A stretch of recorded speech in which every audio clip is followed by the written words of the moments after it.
അംബ ഒരു രാജകുമാരി. അവളുടെ സൗന്ദര്യം, അവളുടെ അഭിമാനം, അവളുടെ ജീവിതം ഒരൊറ്റ നിമിഷത്തിലെടുത്തു.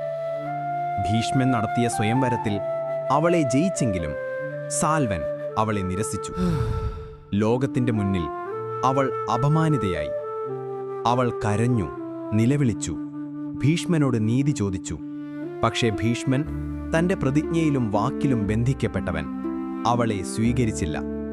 അതോടെ അംബയുടെ ഹൃദയം കോപത്തിലും വേദനയിലും നിറഞ്ഞു. അവൾ വനാന്തരങ്ങളിൽ അലഞ്ഞു, ദേവന്മാരോട് പ്രാർത്ഥിച്ചു. അതേസമയം ഗംഗാദേവി അവളുടെ മുന്നിൽ പ്രത്യക്ഷമായി. പക്ഷേ ആശ്വാസമല്ല, ശാപമായിരുന്നു ഗംഗയുടെ വാക്കുകൾ. അംബേ, നീ എന്റെ പോലെ തന്നെ ഒരു നദിയായിത്തീരും. പകുതി സ്ത്രീ, പകുതി ജലം, എല്ലായ്പ്പോഴും ഒഴുകും. പക്ഷേ ഒരിക്കലും സമാധാനത്തിലാകില്ല. ആ വാക്കുകൾ അംബയുടെ ആത്മാവിനെ തകർത്തു. ഒരു ജീവൻ, ഒരു ശരീരം, പക്ഷേ നിലനിൽപ്പ് രണ്ടായി. മനുഷ്യയും നദിയും ഒന്നിച്ചു പിണഞ്ഞ ദുരന്തം. അവസാനം അവൾ ശിവനെ സമീപിച്ചു.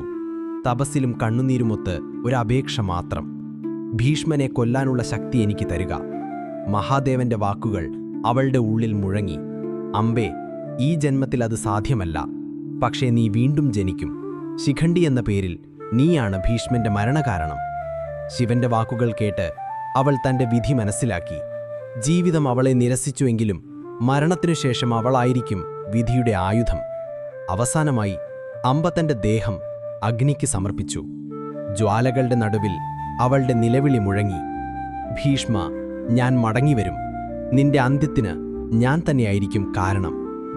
അവളുടെ ശരീരം ചാരമായി മാറി. പക്ഷേ അവളുടെ ആത്മാവ് ഒരു വാഗ്ദാനം പോലെ കാലത്തെ കടന്ന് മുന്നോട്ട് നീങ്ങി. ആ ആത്മാവ് വീണ്ടും ജനിച്ചു.